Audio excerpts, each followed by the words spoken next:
Let's start off with story number one. Davante Adams has requested a trade outside of the Las Vegas Raiders. And it's interesting to see the odds are out on what teams he's interested in and what teams that people think he could actually go to. So let's actually talk about those teams. And I'll tell you where I think he ends up, which I think everyone kind of believes it's where he might end up. The Jets are minus 150. The Saints plus 300, the Commanders plus 500, Steelers plus 1100, Cowboys plus 1800, Ravens plus 1800. Those are the actual teams I think actually have a chance to get them. So let's go one by one here and say what the fit would be. Well, Jets, obviously, him and Aaron Rodgers, a reunion in New York. Davante Adams is probably the best wide receiver Aaron Rodgers has ever had. When they played together, they were absolutely fantastic together. The Jets, the funny thing with these wide receivers is that you don't even have to give up that much to get them. The Jets will probably have to maybe give up Hassan Reddick, who still hasn't reported, and maybe a third-round pick. Or they can give him a third-round pick and a fifth-round pick for Davante Adams. And the reason is the salary cap and how much money you would actually have to have and keep and spend to keep Adams happy and on your team. But I just find it pretty crazy here to have him back on the jet with Aaron Rodgers, and I think it would be a great fit. Saints plus 300. I guess they weren't lying when they said him and Derek Carr had a good relationship. I know sometimes last year he looked frustrated with Carr, but I don't really see the fit here with the Saints. I think their offense is where it needs to be. Adding another receiver is not really their need.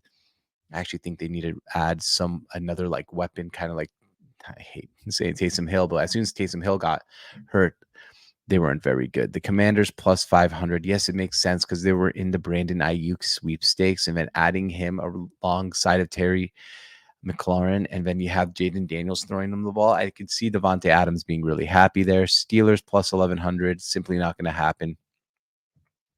The Steelers have been looking for a wide receiver, but I just don't think that this is the wide receiver that they want to spend money on. Cowboys plus 1800. Anytime there's a big name person available, the Cowboys are going to be sniffing around it. Reports are the Cowboys are not interested, though. Ravens plus 1800. This would be really interesting. You'd give Lamar Jackson the best weapon he's ever had.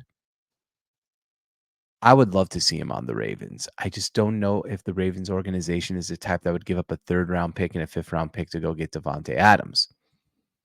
I'm going to say, though, the two places I could see him landing are the Jets minus 150 and the Ravens plus 1800. Jets, they are in win now mode, plain and simple. When you sign Aaron Rodgers at 40 years old, you're simply in win now mode. And that's where they are. The Ravens at plus 1800 would give Lamar Jackson his best weapon and a good chance to win the Super Bowl.